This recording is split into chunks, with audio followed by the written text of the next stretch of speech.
Yeah, everybody's looking for Hitler in World War II, but Hitler's not the only person. Mussolini, no, he never did anything. He's dead now. Well, he's out of power now. He's dead after the war, but he's out of power, and Italy is now half on the side of the Americans and half on the side of the Germans because the Germans decided to invade their ally. Awesome. Wow. That's cool. Hurting your friends. Yay!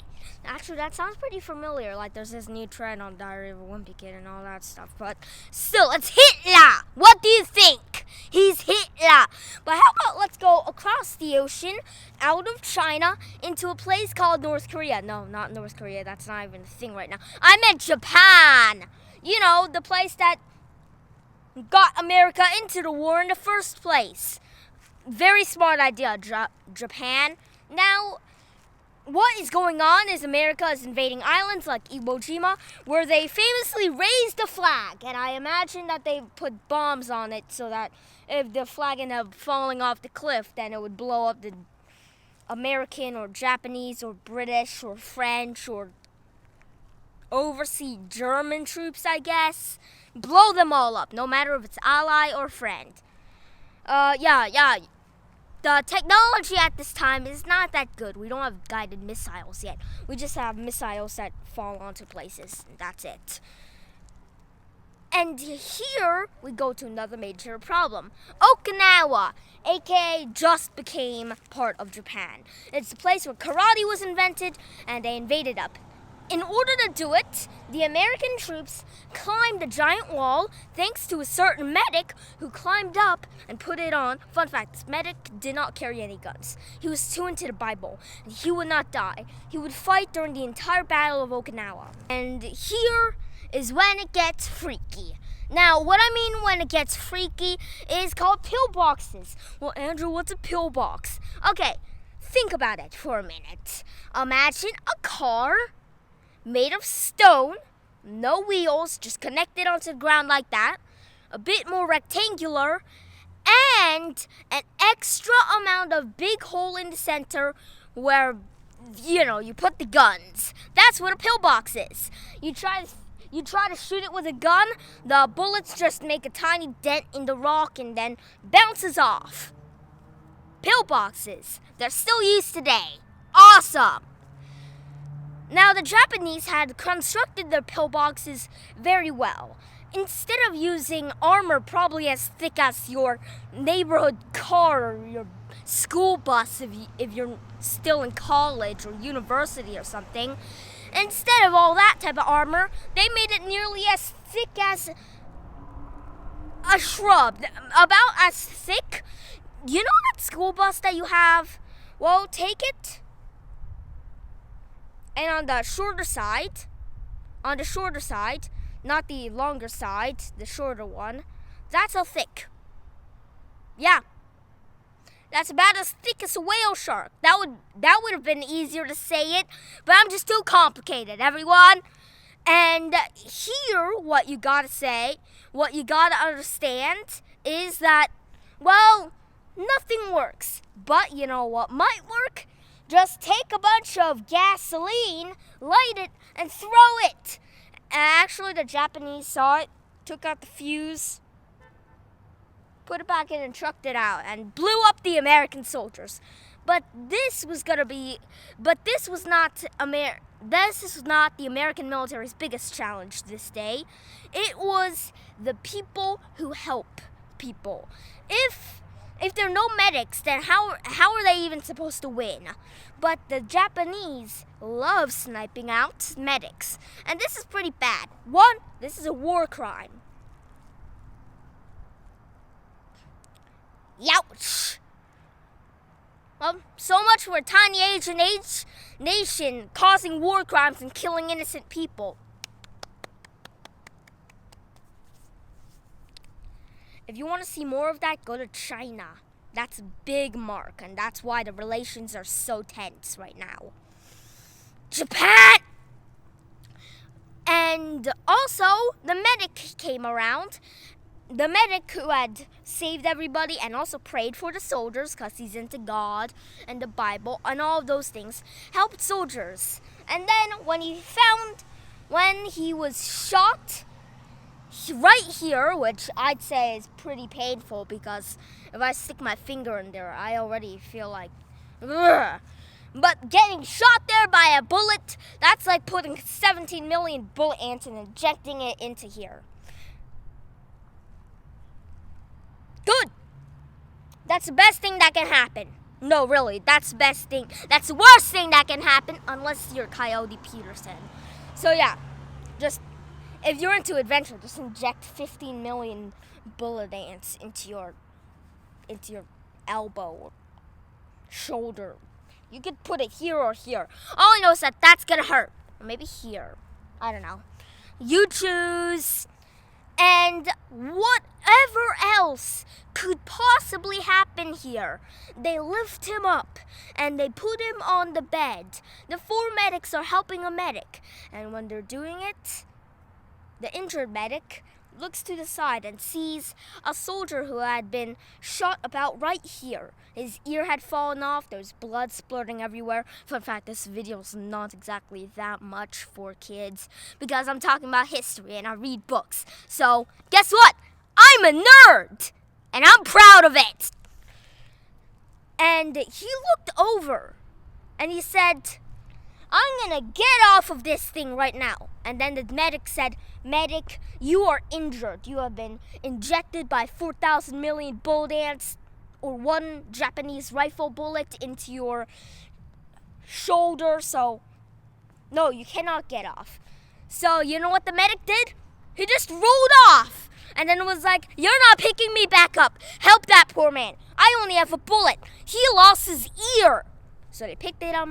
So they picked the other guy up and they walked away. And as he waited for his fate, another medic came and helped him. And when they were doing it, they found another guy, and the medic who had gotten injured lifted up the injured person, and anyways, the other medic died. And then the one who had been shot right here continued carrying him on here. Man, that must have been a real painful experience. I guess it's basically torture. And carried him all the way until, he got shot again. So the other guy was able to stand up, and he also still had his rifle. So the medic asked, can I have your rifle? And this was amazing because he had never touched a gun before. So he picked up the rifle and held it like he was about to figure out who to shoot. And snapped it in half, peeled a bit of it off, tied it to his arm, and boom. Now he would be able to carry it. Yeah, he's not going to shoot anyone. He has the power of God. Why does he need to shoot it? And he made it all back down. He healed that part, and the second day they made another charge. And guess what? He went up, and he was the only medic that they had available. And what he did was outstanding. After the battle, there were hundreds of injured and dead people scattered everywhere. He would find anybody who was injured, and this was in plain daylight. The Japanese snipers target him specifically. He lifted them one by one, lowered them 30 minutes at a time, and then went back up until there wasn't a single living but injured soldier scattered on the battlefield. For that, he was awarded the Medal of Honor by the President of the United States of America, Harriet Truman, which is after Roosevelt dies, of course, and after the war, obviously, because these medals are only awarded after wars. And he would go down in history. He would never, ever hold up a gun, but he still served in the military and saved many lives without killing a single enemy. And that story is something that's very inspiring, and we must all learn from.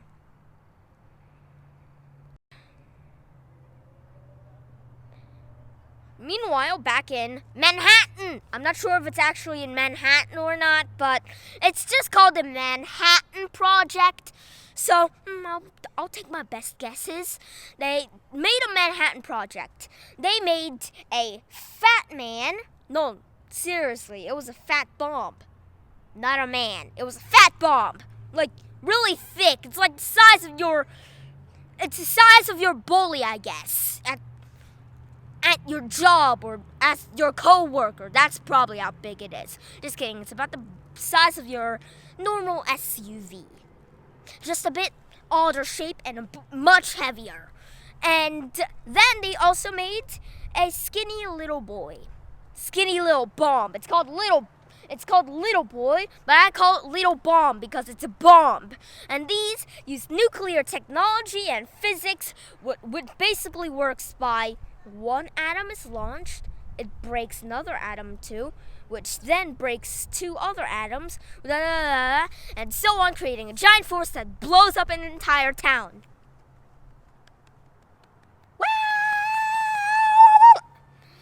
And they were looking for a place to use it on Germany.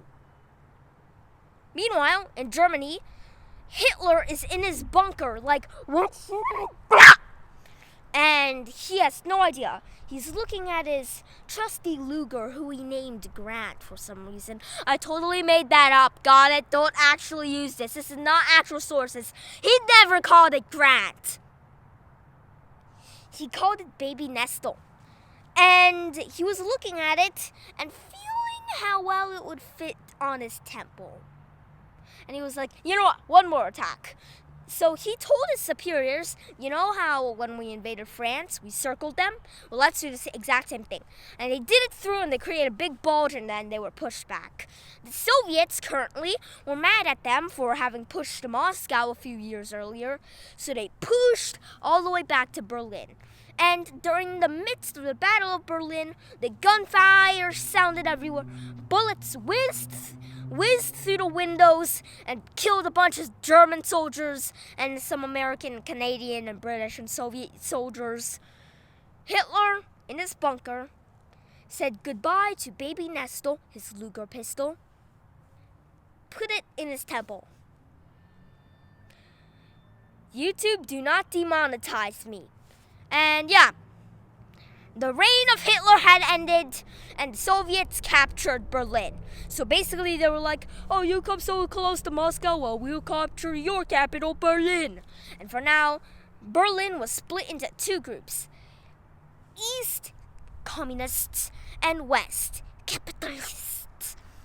And so will Germany be. And literally, it would become... Europe would be split in two. You probably already know that. Link in the end of the video. My 20th century video and my America video. You can watch both of those because they're gonna lay out every single thing. Not every single thing. I don't know what every single specific agent took every single step in what exact perimeter of location, in how many grains of sand they stepped on and all that stuff. No. That's I don't know all that stuff. Nobody knows all that stuff. Not even Wikipedia. Not even the agents themselves. They don't care about those stuff. They want to get paid. They don't want to keep track of every single grain of sand that they see. So, yeah, nobody really knows at all. And back at Japan, America's like, what should we do with these two bombs? Germany is Japan. So they took out Mussolini earlier. They took out Hitler of a demonetizing cause, and now they were gonna use an atomic bomb, Fat Man, and throw it on to Hiroshima. And a lot of people died, and Hiroshima was leveled. And the Emperor of Japan, Hirohito, yeah, that's his actual name, Hirohito, was like, now we're not going to surrender. And then Nagasaki blew up when they used Little Boy. And finally, they waved the white flag. Actually, they waved the white flag not because of the atomic bombs, but because the Soviet Union declares war on Japan and Japan surrenders. And thus ends the Second World War. But the era after this will bring the closest to the largest war in all of world history. But they would never make it there. Which is good, because two major superpowers who are rivals to each other now have Fat Mans and Little Boys and Czars.